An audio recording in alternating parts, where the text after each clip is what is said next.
You know how frustrating it is when you're trying to take a handle off a saw and you can't because you've got one or more sets of fasteners that are frozen together, and no matter how much you turn your screwdriver, you just can't get them to unlock. This video will show you how to fix that.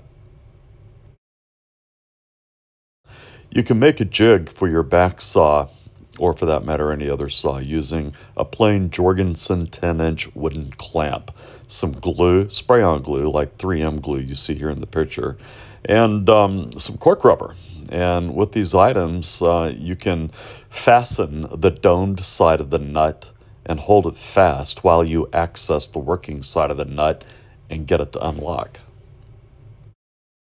Using a 7/8 of an inch spade bit, drill a hole in one of the jaws, keeping the access parallel to the floor.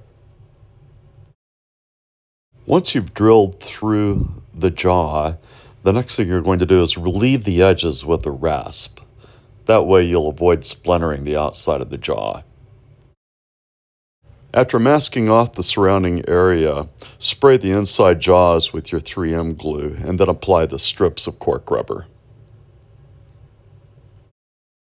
Now close up the jaws and compress the works together with some plastic in between the jaws so that the adhesive doesn't bleed through the cork rubber and cause everything to bind up.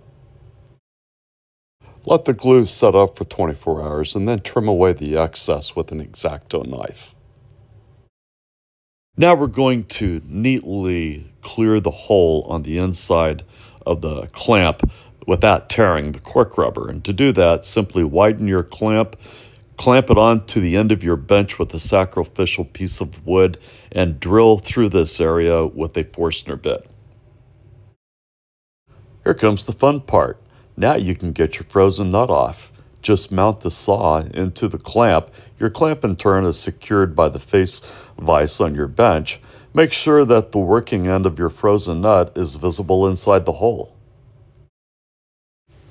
Before doing anything though, make sure that your screwdriver tip is sufficiently thin enough to bottom out within the slot of the nut itself. Fasteners from the late 1800s had really thin slots, so if you have to, grind down the tip of your screwdriver in order to fully engage it.